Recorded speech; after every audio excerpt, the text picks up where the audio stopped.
Ako po pala si Minister Eric Aboy Nagapatan, soon sa Prime Minister of our government. Sapagkat kausap ko ang lahat ng mga hari ng mga bansa, by this 2025, wala na pong bibili ng bigas. Wala na magbabayad ng tubig. Wala na magbabayad ng kuryente. Wala na rin maggagawa ng bahay ng mga mahirap, kundi puro building na po ang itatayo. At ang isa pa, ang pera ng 800 quadrillion na hindi na withdraw ni President Bongbong Marcos sa London, iniwan sa akin ni Doña Jose Padre Marcos. I'm the head of sa Malayan. Ang Malayan, alam naman natin, Malayan Bank, Malayan Insurance, Malayan Integrated Industries Corporation.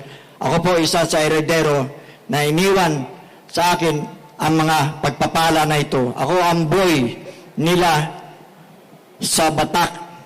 Bata pa lang ako, sanggol pa lang ako, inampun ako ni Doña Jose Padre Marcos.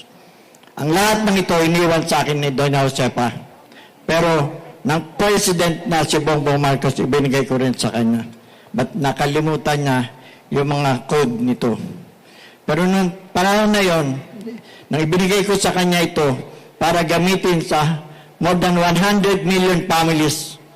So madalit sabi, ang inilagay doon ay hindi Marcos. Kung ito Marcos, nakuha na ito ng PCGG.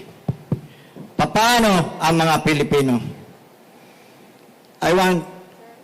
Your 2 minutes is Amen. Okay, amen. So I want to fight for the poverty and the poverty and to finish this. Magsama-sama tayong lahat. Okay. Thank you po, sir. Thank you po. Yes. Sir, matatanong po ang media sa inyo. Pwede po. Any question po sa media?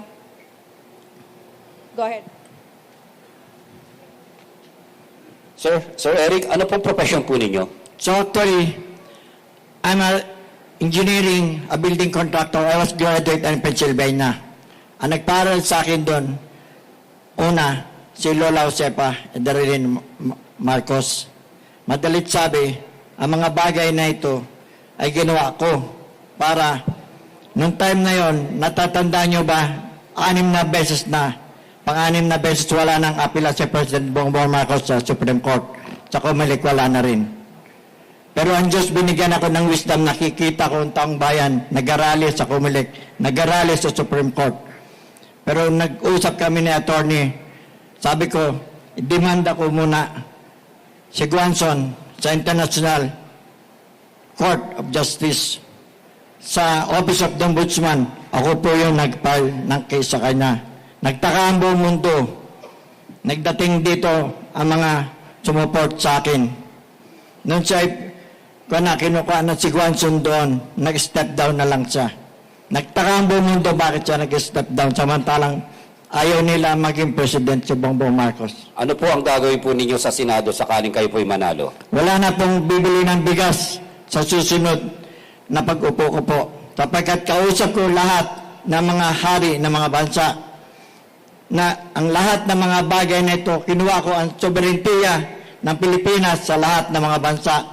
Ayaw nilang ibigay sa akin, pinagtatawanan ako, who are you? But God gave me the wisdom. I'll pray for them. And then God sent calamities and disasters to all over the world. But I need our sovereignty and a new Republic of the Philippines. Yun po ang isa pa, kaya ako tumakbong president ng 2016, ng 2022. Madalit sabi, hindi ko siya magawa kahit binibigay ko na ito sa government na wala nang matuldukan ng kahirapan sapagkat ako ang signatory nito. Kaya nung time na yun, binigay ko din ito sa Senado pero nawala rin reply.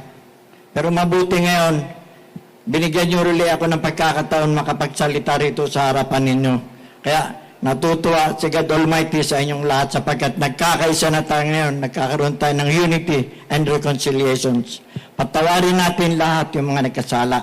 Kung ang Diyos nagpatawad, tayo pa kaya mga tao lamang. Kaya napakabuti. Madalit sabi, si Allah, nag-uusap kami ng mga prince ng iba-ibang bansa, mga prime minister. Kahit nag-request ako kay President Joe Biden nung tayo binobomba doon sa West Philippine Sea ng China. Nag-request ako sa White House, padalan tayo ng mga support military assistance sa Pilipinas.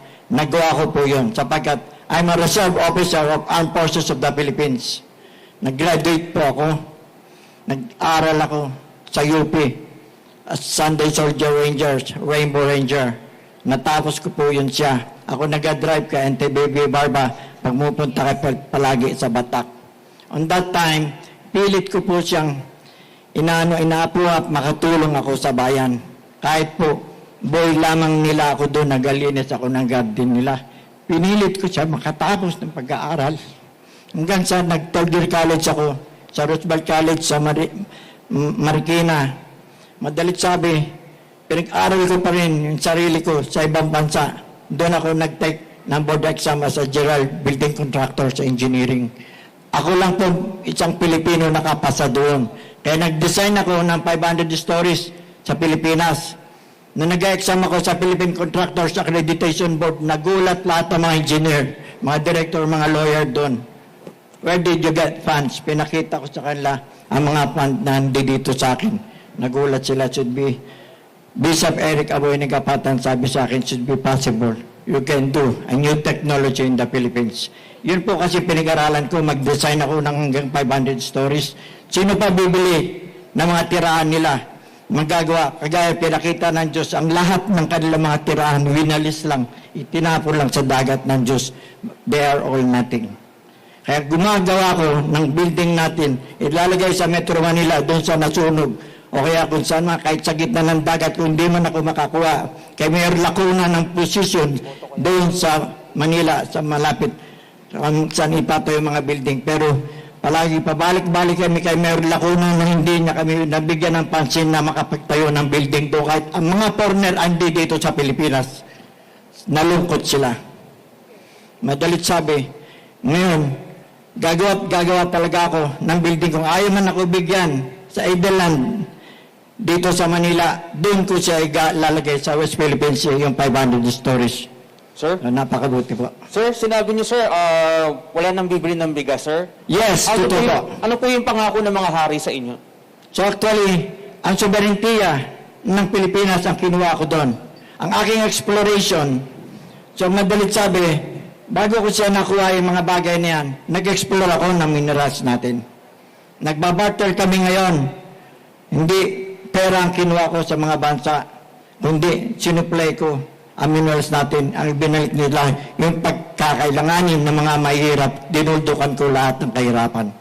Madalit sabi, kung di man ako nakapasa sa gobyerno, alam ko, si President Bongbong Marcos, tutulungan niya ako para ma-withdraw ito ng mga mahihirap, sapagkat ang ginamit ko, mag-withdraw nito, for the people, Republic of the Philippines, lahat na mahihirap, mag-withdraw nito.